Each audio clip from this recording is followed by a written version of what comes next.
आदाब, मैं हूं सोनाली। शुरू हो चुका है द सिनेमा शो की शुरुआत करने से पहले एक जरूरी ऐलान। हमारे संपादक सौरभ द्विवेदी जुड़िए उनसे उनकी यूपी यात्रा पर। क्या हाल है यूपी, यही सवाल पूछने और इसका जवाब जानने के लिए सभी वीडियोस, चुनावी मुद्दों पर बातचीत, व्लॉग्स और बिहाइंड द सीन्स देखने के लिए मिलिए उनसे उनके नए पते पर, जो है ललन टॉप यूपी। हमारा नया यूट्यूब चैनल है और इसे सब्सक्राइब करने के लिए इसी वीडियो के डिस्क्रिप्शन बॉक्स में जो लिंक दिया है उस पर क्लिक करने का है। आगे बढ़ते हैं द सिनेमा शो में, जहां आपको मिलती है फिल्मी दुनिया से जुड़ी तमाम जरूरी छोटी बड़ी खबरें। चलिए शुरू करते हैं आज की खबरों का सिलसिला। पहली खबर हॉलीवुड से है। टॉम हैंक्स की फिल्म द फिंच का ट्रेलर कल रिलीज कर दिया गया। कहानी एक आदमी और उसके वफादार कुत्ते की है। 2 मिनट 42 सेकंड के इस ट्रेलर में कुत्ते और आदमी के रिश्ते को दिखाया गया है। एप्पल टीवी प्लस की इस फिल्म का ट्रेलर देखकर समझ आ रहा है कि मूवी में टॉम एक इंजीनियर बने हैं जो अपने कुत्ते की देखभाल के लिए रोबोट बनाते हैं। ये साइंस फिक्शन फिल्म 5 नवंबर को रिलीज की जाएगी।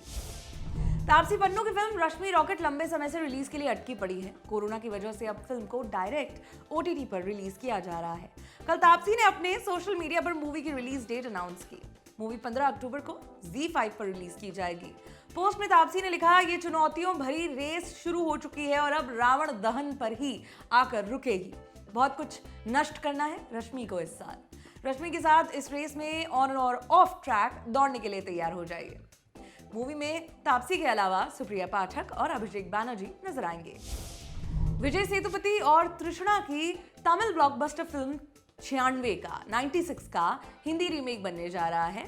प्रोड्यूसर अजय कपूर ने इस फिल्म के राइट्स खरीद लिए हैं। साल 2018 में आई फिल्म 96 की कहानी साल 1996 के बैच में पढ़ने वाले हाई स्कूल के 2 स्टूडेंट्स की है जो 22 साल बाद एक रियूनियन पार्टी में मिलते हैं। इस रोमांटिक ड्रामा फिल्म को लोगों ने खूब पसंद किया था।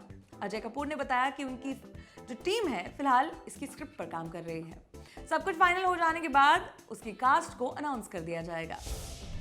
साल 2016 में शाहरुख खान की फिल्म आई थी फैन। इसी से जुड़े एक पुराने कानूनी केस पर अब सुप्रीम कोर्ट का फैसला आया है।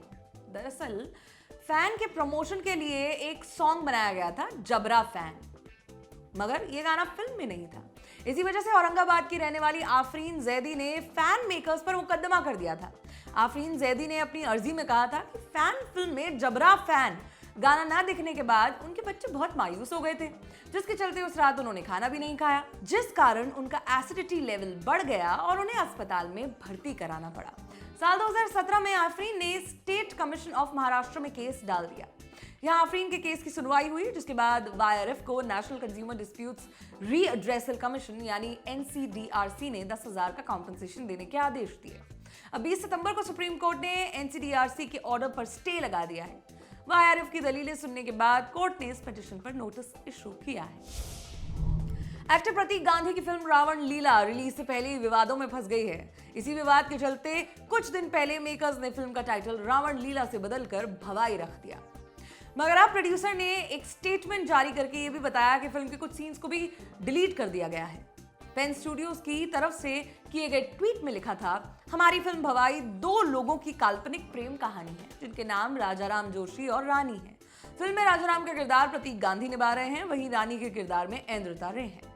फिल्म का प्रोमो रावण लीला टाइटल से जारी किया गया था क्योंकि फिल्म का हीरो नाटकों में रावण का किरदार निभाता है। टाइटल और कुछ डायलॉग्स को लेकर लोगों की चिंताओं का सम्मान करते हुए हम साफ करना चाहते हैं कि टाइटल और डायलॉग्स अब फिल्म का हिस्सा नहीं है। लोगों की भावनाओं को देखते हुए उन्हें प्रोमो से भी हटा दिया गया है। रामायण और हिंदू संस्कृति के लिए हमारे मन में गहरा सम्मान है। फिल्म का कोई भी हिस्सा ऐसा नहीं है जिससे लोगों की भावनाएं आहत हों। भवाई का ट्रेलर इसी महीने में रिलीज हुआ था और आते ही लोगों ने इसे ट्रोल करना शुरू कर दिया था। लोगों ने आरोप लगाया था कि इसमें भगवान राम और हनुमान का अपमान हो रहा है। Businessman Raj Kundra pornography case में 2 महीने से जेल में बंद थे। 21 सितंबर को वो जेल से बाहर आ गए। सोशल मीडिया पर उनकी तस्वीरें वायरल हो रही हैं। मजिस्ट्रेट कोर्ट ने उन्हें 50,000 रुपए से मुचलके पर जमानत दे दी। राज के बाहर आने के बाद शिल्पा ने सोशल मीडिया पर पोस्ट किया है। जमानत मिलने के कुछ देर बाद शिल्पा ने इंस्टा पर एक स्टोरी शेयर की जिसमें लिखा था, इंद्रधनुष ये साबित करता है कि एक बुरे तूफान के बाद भी खूबसूरत चीजें हो सकती हैं। शिल्पा ने ट्विटर पर भी पोस्ट किया, लिखा, ऐसे बहुत से मौके आएंगे जो आपको जमीन में धकेल देंगे। ऐसे समय में मैं विश्वास करती हूँ कि आप 7 बार गिरेंगे और 8वीं बार आप इतने मजबूत हो जाएंगे कि खड़े हो सके। इसके लिए बहुत से साहस की जरूरत है, विल पावर की जरूरत है। आपकी जिंदगी में ये समय आपको और भी मजबूत बनाते हैं, आप और भी ज्यादा डिटर्मिनेशन और मोटिवेशन के साथ वापस आते हैं। शिल्पा के ये दोनों पोस्ट सोशल मीडिया पर वायरल हो रहे हैं।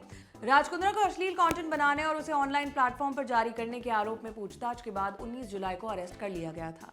उसके बाद शिल्पा शेट्टी के साथ भी पूछताछ हुई थी। 20 सितंबर को जावेद अख्तर डिफेमेशन केस में कंगना रनौत अंधेरी मेट्रोपॉलिटन मजिस्ट्रेट के सामने पेश हुई। कोर्ट ने उन्हें पिछली सुनवाई के दौरान कहा था कि अगर कंगना 20 सितंबर को कोर्ट के सामने पेश नहीं होती तो उनके खिलाफ अरेस्ट वारंट जारी कर दिया जाएगा। सुनवाई के दौरान कंगना ने जावेद अख्तर के खिलाफ एक्सटॉर्शन और क्रिमिनल इंटिमिडेशन मामले में काउंटर कंप्लेंट दर्ज करवा दी है। उन्होंने अपने काउंसिल रिजवान सिद्दीकी की मदद से इस केस की सुनवाई को दूसरे मजिस्ट्रेट के पास ट्रांसफर करवाने की मांग भी की है। कंगना के पेश होने के कुछ ही समय बाद कोर्ट ने इस मामले की अगली सुनवाई 15 नवंबर 2021 तक के लिए स्थगित कर दी है। नवंबर 2020 में जावेद अख्तर ने कंगना रनौत के खिलाफ अंधेरी मेट्रोपॉलिटन मजिस्ट्रेट कोर्ट में मानहानि का मुकदमा दर्ज कराया था। जावेद अख्तर ने यह मुकदमा कंगना के एक टीवी इंटरव्यू के बाद किया था। इसमें कंगना ने जावेद अख्तर को सुसाइड गैंग का सदस्य कहा जो आउटसाइडर्स को आत्महत्या के लिए उकसाते हैं। मेजर फेम अदिति सेश की तबीयत इन दिनों ठीक नहीं है। द न्यूज मिनट की रिपोर्ट के मुताबिक अदिति सेश को डेंगू हो गया, जिसके बाद उन्हें हैदराबाद के अस्पताल में एडमिट कराया गया। रिपोर्ट्स के मुताबिक उनके ब्लड प्लेटलेट्स काउंट में काफी गिरावट आई थी। इसके बाद उन्हें 18 सितंबर को हॉस्पिटल में एडमिट किया गया। फिलहाल वो हॉस्पिटल में डॉक्टर्स की निगरानी में है। अदिति जल्द ही मेजर फिल्म में मेजर संदीप उन्नी कृष्णन के रोल में नजर आएंगे। तो बस दोस्तों, आज के शो में आपके लिए इतना ही। चलते चलते विश करेंगे करीना कपूर खान को, जिनका आज बर्थडे होता है। करीना कपूर अपनी करियर में कई बेहतरीन फिल्में दे चुकी हैं, जिसमें जब वी मेट, चमेली, बजरंगी भाईजान, तलाश, अजनबी, एजेंट विनोद, चुप चुपके, सिंघम रिटर्न्स, हलचल, गब्बर इज बैक, ओमकारा और कभी खुशी कभी गम जैसी बहुत सी फिल्में हैं। हमारी तरफ से करीना कपूर खान को हैप्पी बर्थडे। शो का अंत करीना की फिल्म ओमकारा के एक गीत से, जिसे लिखा गुलजार ने, आवाज थी श्रेया घोषाल की।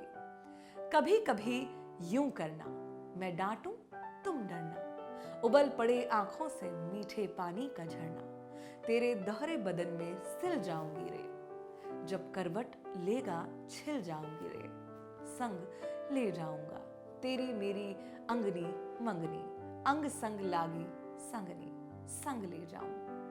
ओ पीहू रे न जाइयो ना, ओ साथी रे दिन डूबे ना। बस अब लेंगे आपसे विदा। मुलाकात होगी कल नए एपिसोड में नई खबरों के साथ। तब तक जुड़े रहिए हमसे और देखते रहिए दी लंदन टॉप। शुक्रिया।